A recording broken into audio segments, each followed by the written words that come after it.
በአምላኬም በእግዚአብሔር ፊት ስለተቀደሰው ስለ አምላኬ ተራራ ስለምን ገናም በጸሎት ስናገር አስቀድሜ በራእይ አይቼው የነበረው ሰው ገብርኤል እነሆ እየበረረ መጣ። በማታ መሥዋዕትም ጊዜ ዳሰሰኝ፣ አስተማረኝም፣ ተናገረኝም፣ እንዲህም አለ። ዳንኤል ሆይ ጥበብንና ማስተዋልን እሰጥህ ዘንድ አሁን መጥቻለሁ። ትንቢተ ዳንኤል ምዕራፍ 9 ከቁጥር 20 እስከ 22። በስመ አብ ወወልድ ወመንፈስ ቅዱስ አሃዱ አምላክ አማስሮ ሰሉሱ ለሰኔ በዛቲ ዕለት አዕረፈ አባ ዮሐንስ ኤጲስቆጶስ ዘኢየሩሳሌም። አንድ አምላክ በሚሆን በአብ በወልድ በመንፈስ ቅዱስ ስም ሰኔ 13 በዚች ቀን የኢየሩሳሌም ኤጲስቆጶስ አባ ዮሐንስ አረፈ። ይህም ቅዱስ በቅዱስ አባ ኢላሪዮንና በታላቁ አባ የስድሮስ ገዳም በታናሽነቱ መነኮሰ። ከአባ ኤጲፋኖስ ጋርም በገድል በመጠመድ ታላቅ ተጋድሎ ተጋደለ። የደግነቱ የተጋድሎና የትሩፋቱ ዜናም በቦታው ሁሉ ተሰማ። ከዚህም በኋላ ኤጲፋኒዎስ በቆጵሮስ ሀገር ኤጲስቆጶስነት ከተሾመ በኋላ እርሱን መረጠው፣ በኢየሩሳሌም ኤጲስቆጶስነት ሾሙት።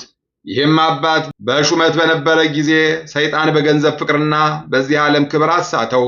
ብዙ ገንዘብ ሰብስቦ ለማዕዱ የሚመገብበት የወርቅና የብር ሳህን አሰርቶ ነበርና ለድሆችና ለምስኪኖች መራራትን ተወ። ምንም የእንጀራ ቁራሽ አይሰጣቸውም ነበረ። ቅዱስ ኤጲፋኒዎስን በሰማ ጊዜ የቀድሞውን ተጋድሎንና የዓለም መናኒነቱን ፍቅሩን አስታውሶ እጅግ አዘነ። ከቀድሞ ጀምሮ በመንፈስ ወንድሙና ወዳጁ ነበርና። ስለዚህም ብፁዕ ኤጲፋኒዎስ ከቆጵሮስ ተነስቶ ወደ ኢየሩሳሌም ወደ አባ ዮሐንስ መጣ። አባ ዮሐንስን በጥበብ ከስህተት ያድነው ዘንድም ክብር ይግባውና የጌታችን መቃብር ባለበት ቤተ መቅደስ ለመስገድ እንደመጣ መካኘ። በተገናኙም ጊዜ አባ ዮሐንስ አባ ኤጲፋኒዎስን ወደ ቤቱ አስገብቶ ማዕድ አዘጋጀለት። በማዕዱ ላይም ከብርና ከወርቅ የተሰሩ ሳህኖችን አኖረ። አባ ኤጲፋኒዎስም በልቡ አዘነ፣ ለድሆችና ለምስኪኖች ርኅራኄ እንደሌለውም አየ። ከዚህም በኋላ ከእርሱ ዘንድ ወጥቶ በኢየሩሳሌም ካሉ ገዳማት በአንዱ አደረ። ምክንያትም አዘጋጀ። ይህም እንዲህ ነው። ወደ አባ ዮሐንስ እንዲህ ብሎ መልእክተኞችን ላከ። ወንድሜ ሆይ ከቆጵሮስ አገር ሽማግሌዎችና የሕዝቡ መምህራን ወደ እኔ መጥተዋልና በእነርሱ ፊት ታከብረኝ ዘንድ ከወርቅና ከብር የተሰሩ የማዕድ ዕቃዎች ይመገቡባቸው ዘንድ እንድትልክልኝ ይሻለሁ። እርሱም ላከለት። ያም ጊዜ አባ ኤጲፋኒዎስ ዕቃዎቹን ወስዶ ሸጣቸው፣ ዋጋቸውንም ለድሆችና ለምስኪኖች መጸወታቸው። ከዚህም በኋላ በተገናኙ ጊዜ አባ ዮሐንስ አባ ኤጲፋኒዎስን የላኩልህን የወርቅ ዕቃዎች የላኩልህን የማዕድ ዕቃዎች መልስ አለው። እርሱም እሺ አለው። እንዲሁም ሁለተኛ ሦስተኛ ጊዜ ነገረው። አባ ኤጲፋኒዎስም እሺ አለው። በአንዲት ዕለትም ክብር ይግባውና የጌታችን መቃብር ካለበት ቤተ መቅደስ ሲወጣ አገኘው። ያን ጊዜ ያዘውና ገንዘቤን እስከምትሰጠኝ አልለቅህም አለው። አባ ኤጲፋኒዎስም ክብር ይግባውና ወደ ጌታችን ጸለየ። በዚያን ጊዜም የአባ ዮሐንስ ዓይኖቹ ታወሩ። ያን ጊዜም ይቅር ብሎት ዓይኖቹን ይገልጥለት ዘንድ እያለቀሰ ወደ አባ ኤጲፋኒዎስ ማለደ። እርሱም መጸጸቱን አይቶ አንዲቱን ዓይኑን ገለጠለት፣ እንዲህም አለው፣ ነፍስህን ታስብ ዘንድ አንዲቱ ዓይንህ ዕውርት እንደሆነች ትቶልሃል። ገሰጸውም።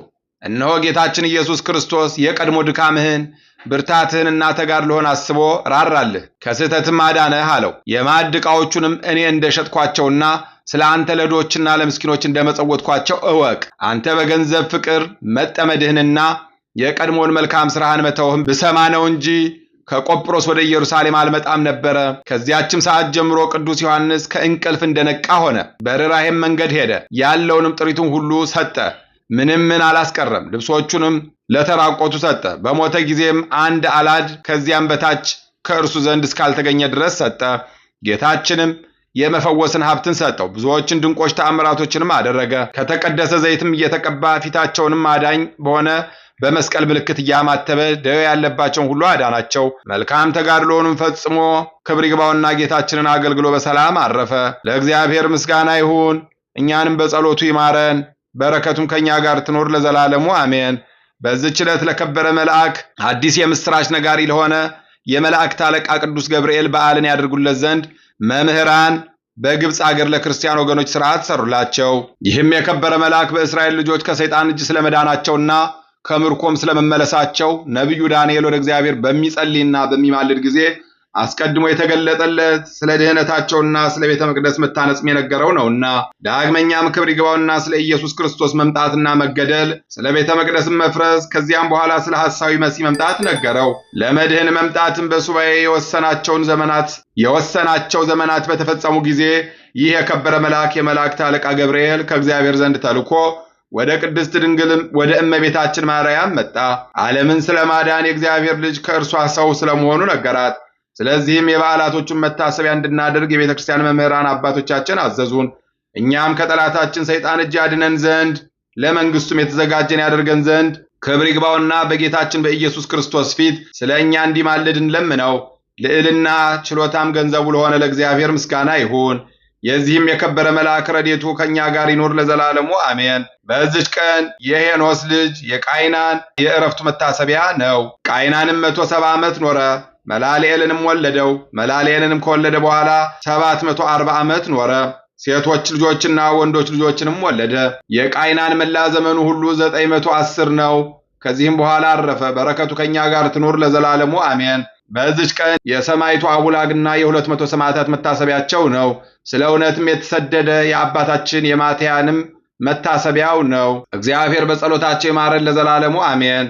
አንድ አምላክ በሆነ በአብ በወልድ በመንፈስ ቅዱስ ስም ሰኔ 14 በዚች ቀን ቅዱሳን አባ አክራና ዮሐንስ፣ አብጥልማስና ፊልጶስ በሰማዕትነት ሞቱ።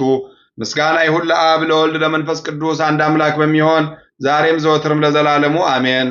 በሰኔ 13 ቀን የሚከበሩ ዓመታዊ የቅዱሳን በዓላት ቅዱስ ገብርኤል ሊቀ መላእክት ወደ ዳንኤል የወረደበት፣ አባ ዮሐንስ ዘኢየሩሳሌም፣ አባታችን ቃይናን ከአዳም 4ኛ ትውልድ፣ አባ ማትያን ጻድቅ ስደተኛው አባት። ወርሃዊ በዓላት እግዚአብሔር አብ፣ ቅዱስ ሩፋኤል ሊቀ መላእክት፣ 99ኙ ነገደ መላእክት፣ ቅዱስ አስከናፍር፣ 13ቱ ግሁሳን አባቶች፣ ቅዱስ አርሳኔዎስ ጠቢብ ገዳማዊ፣ አቡነ ዘራቡሩክ። በአምላኬም በእግዚአብሔር ፊት ስለተቀደሰው ስለ አምላኬ ተራራ ስለምን ገናም በጸሎት ስናገር አስቀድሜ በራእይ አይቼው የነበረው ሰው ገብርኤል እነሆ እየበረረ መጣ። በማታ መሥዋዕትም ጊዜ ዳሰሰኝ፣ አስተማረኝም፣ ተናገረኝም፣ እንዲህም አለ። ዳንኤል ሆይ ጥበብንና ማስተዋልን እሰጥ ዘንድ አሁን መጥቻለሁ። ትንቢተ ዳንኤል ምዕራፍ 9 ከቁጥር 20 እስከ 22። የሰማነውን በልቦናችን ያሳድርብን። ከቅዱሳን አባቶቻችን ከቅዱሳት እናቶቻችን በረከት ረድኤት ያሳትፈን። ይቅርታውን ቸርነቱን ያርቅብን። ወርሃ ጾሙን በሰላም እንዳስጀመረ በሰላም ያስፈጽመን። ከቅዱሳን ሐዋርያት በረከት ረድኤት ያሳትፈን። የቸርነቱን ሥራ ይስራልን። በጸሎታቸው አስቡን አትርሱን ያሉትን በያሉበት ያስብልን። እንበል አቡነ ዘበሰማያት ይትቀደስ ስምከ ትምጻእ መንግሥትከ ወይኩን ፈቃድከ በከመ በሰማይ ኢየሱስ ክርስቶስ ከመ ይስረይ ለነ ኃጣውኢነ ተማኅፀነ ብከ ኃይለ እግዚአብሔር አብይ ኦ እግዚእ ኢየሱስ ክርስቶስ ስረይ ኃጢአቴ ወኃጢአተ ኩሉ ሕዝብከ እማእሰረ ኃጢአት እግዚአብሔር ይፍታ። እግዚአብሔር ይባርክ። ሰላም ያሳደረ ሰላም ያውለን፣ ሰላም ያዋለ ሰላም ያሳድረን።